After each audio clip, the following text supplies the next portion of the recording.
Erokamano. Sharon, pok mag basari an kaka japiny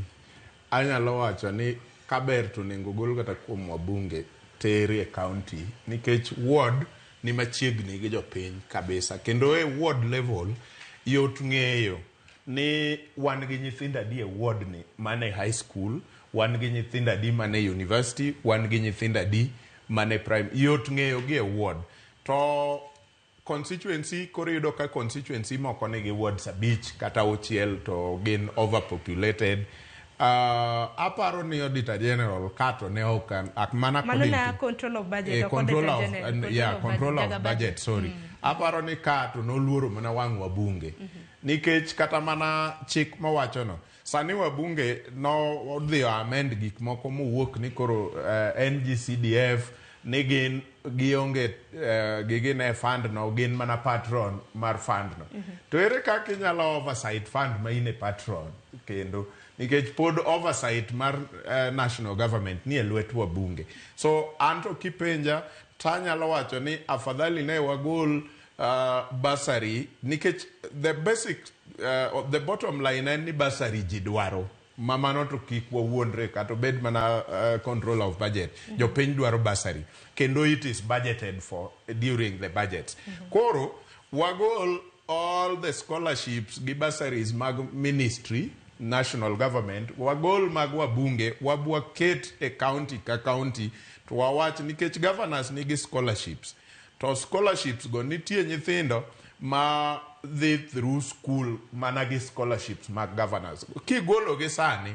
to suppose ni koro wawinjore ni yes the control of budget is right to golgi koro nyithindo nikech governors kawo nyithindo gi form 1 to giringo go nyaka form 4 koro ko gole kata gi form 3 kata gi form 2 to moko kuom gi ni national school to jonyuol gi very poor mok nyal ko gol gigo gi kanyo to gidhi timo nang'o gi e kore. Ok apar ni en move mowinjore an kaber to nengo bed ni basari iketo mang'eny kata e ward for MCAs to ensure ni e ward ni onge nyathi ma nikech e ward tin koro wang ok nyal kalo wangi to e constituency to yot mondo kal wang mbunge nikech kosechiwo kata basari moko ne nyithindo 2,000 to neno ni mano duong' e constituency to ward to ibro yudo ka onge nyathi manyalo leo nikech ward ing'e ni in gi kanise adi, ing'e ni in gi sikunde adi, ing'e ni in gi gwenge adi, ing'e kata household inyalo ng'eyo then mogik IBEC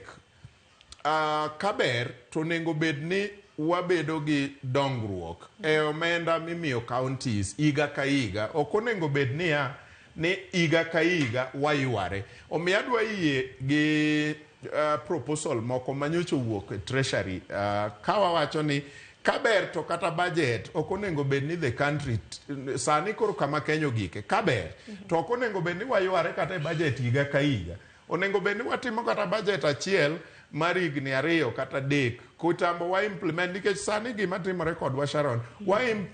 watimo budget nyaka county kendo wadhi e IBEC meeting mwayiere to pesa ni ok bite inyalo yudo ni wayiere ni 385 billion mano budget mwatengo ne counties 47 to wa end up igano rumo ka omegi kata 300 kende 85 billion pod odong' gowi nikech kata samwat wakani ikidhi e office auditor general e office budget controller tibro yudo ni nitie gowi ma national government pod odong' go mapoko oremit kata poko chiwo ne county government to wamedo bedo gi IBEC meetings gi an kaber to nengo bed ni pesa gi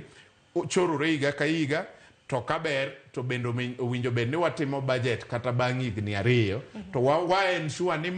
budget mane watimo ni to bedo implemented te nyaka mwisho. Aya nikech romo no bende kana timore wach maduong'